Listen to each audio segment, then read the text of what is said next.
Hi there, my name is Jess. I'm the branch manager at the Littlestown Library, and today I'll be reading Chapter 7 from The Secret Adversary, The House in Soho. Whittington and his companion were walking at a good pace. Tommy started in pursuit at once and was in time to see them turn the corner of the street. His vigorous stride soon enabled him to gain upon them, and by the time he, in his turn, reached the corner, the distance between them was sensibly lessened. The small Mayfair streets were comparatively deserted, and he judged it wise to content himself with keeping them in sight. The sport was a new one to him. Though familiar with the technicalities from a course of novel reading, he had never before attempted to "follow" anyone, and it appeared to him at once that, in actual practice, the proceeding was fraught with difficulties. Supposing, for instance, that they should suddenly hail a taxi. In books you simply leapt into another, promised the driver a sovereign, or its modern equivalent, and there you were. In actual fact, Tommy foresaw that it was extremely likely there would be no second taxi. Therefore he would have to run. What happened in actual fact to a young man who ran incessantly and persistently through the streets of London? In a main road he might hope to create the illusion that he was merely running for a bus, but in these obscure aristocratic byways he could not but feel that an officious policeman might stop him to explain matters. At this juncture in his thoughts a taxi with flag erect turned the corner of the street ahead. Tommy held his breath. Would they hail it? He drew a sigh of relief as they allowed it to pass unchallenged. Their course was a zigzag one designed to bring them as quickly as possible to Oxford Street. When at length they turned into it, proceeding in an easterly direction, Tommy slightly increased his pace. Little by little he gained upon them. On the crowded pavement there was little chance of his attracting their notice, and he was anxious, if possible, to catch a word or two of their conversation. In this he was completely foiled. They spoke low, and the din of the traffic drowned their voices effectually. Just before the Bond Street tube station they crossed the road. Tommy, unperceived, faithfully at their heels, and entered the Big Lions. There they went up to the first floor and sat at a small table in the window. It was late, and the place was thinning out. Tommy took a seat at the table next to them, sitting directly behind Whittington in case of recognition. On the other hand, he had a full view of the second man and studied him attentively. He was fair, with a weak, unpleasant face, and Tommy put him down as being either a Russian or a Pole. He was probably about 50 years of age, his shoulders cringed a little as he talked, and his eyes, small and crafty, shifted unceasingly. Having already lunched heartily, Tommy contented himself with ordering a Welsh rarebit and a cup of coffee. Whittington ordered a substantial lunch for himself and his companion. Then, as the waitress withdrew, he moved his chair a little closer to the table and began to talk earnestly in a low voice. The other man joined in. Listen as he would, Tommy could only catch a word here and there, but the gist of it seemed to be some directions or orders which the big man was impressing on his companion, with which the latter seemed from time to time to disagree. Whittington addressed the other as Boris.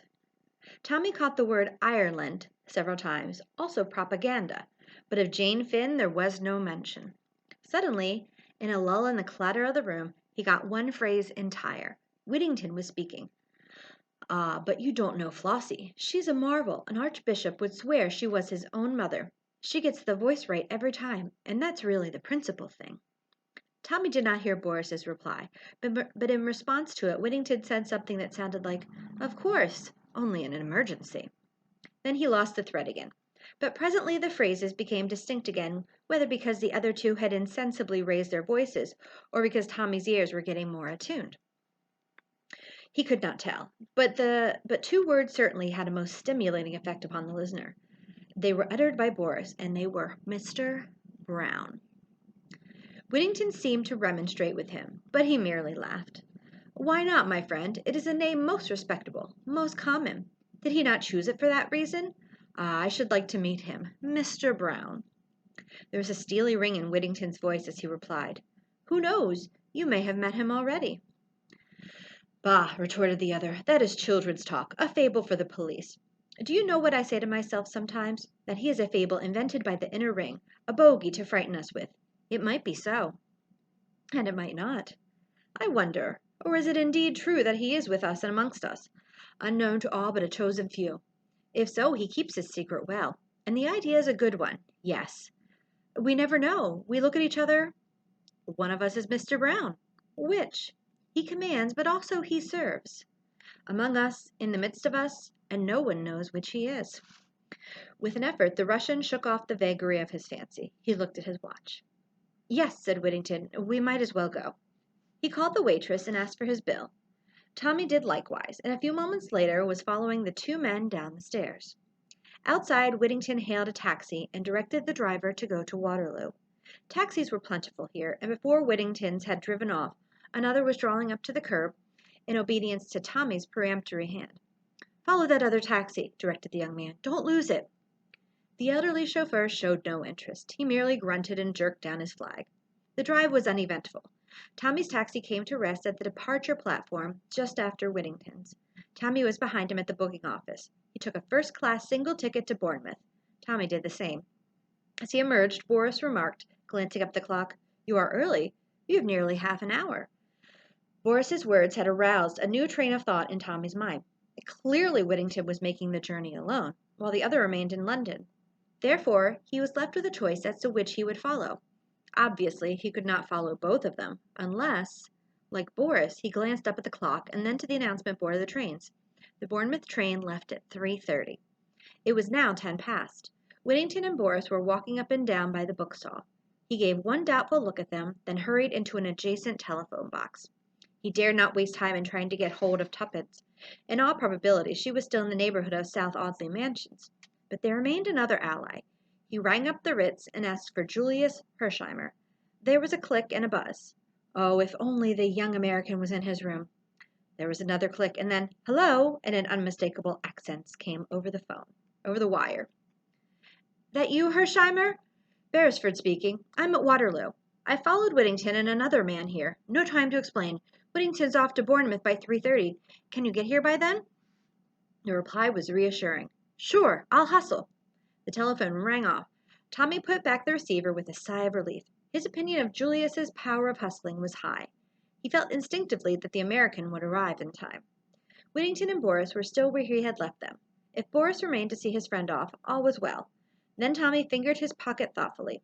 In spite of the carte blanche assured to him, he had not yet acquired the habit of going about with any considerable sum of money on him. The taking of the first-class ticket to Bournemouth had left him with only a few shillings in his pocket. It was to be hoped that Julius would arrive better provided. In the meantime, the minutes were creeping by. 3:15, 3:20, 3:25, 3:27. Supposing Julius did not get there in time. 3:29. Doors were banging. Tommy felt cold waves of despair pass over him. Then a hand fell on his shoulder. "Here I am, son. Your British traffic beats description. Put me wise to the crooks right away." "That's Whittington, there, getting in now. That big dark man. The other is the foreign chap he's talking to." "I'm on to them. Which of the two is my bird?" Tommy had thought out this question. "Got any money with you?"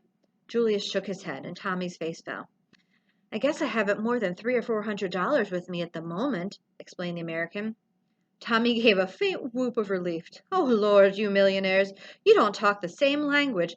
Climb aboard the lugger. Here's your ticket. Whittington's your man." "Me for Whittington," said Julius darkly.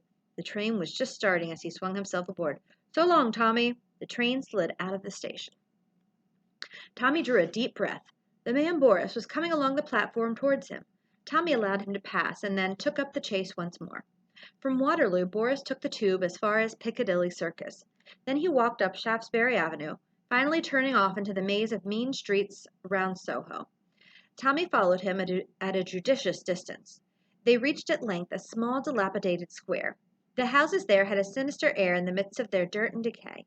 Boris looked round, and Tommy drew back into the shelter of a friendly porch. The place was almost deserted. It was a cul-de-sac, and consequently no traffic passed that way. The stealthy way the other had looked round stimulated Tommy's imagination. From the shelter of the doorway, he watched him go up the steps of a particularly evil-looking house and rap sharply, with a peculiar rhythm, on the door. It was opened promptly. He said a word or two to the doorkeeper, then passed inside. The door was shut to again. It was at this juncture that Tommy lost his head. What he ought to have done, what any sane man would have done, was to remain patiently where he was and wait for his man to come out again. What he did do was entirely foreign to the sober common sense which was, as a rule, his leading characteristic. Something, as he expressed it, seemed to snap in his brain. Without a moment's pause for reflection, he, too, went up the steps and reproduced, as far as he was able to, the particular lock. The door swung open with the same promptness as before. A villainous-faced man with close-cropped hair stood in the doorway. "Well?" he grunted. It was at that moment that the full realization of his folly began to come home to Tommy. But he dared not hesitate. He seized at the first words that came into his mind. "Mr. Brown?" he said. To his surprise, the man stood aside. "Upstairs," he said, jerking his thumb over his shoulder. "Second door on the left." To be continued.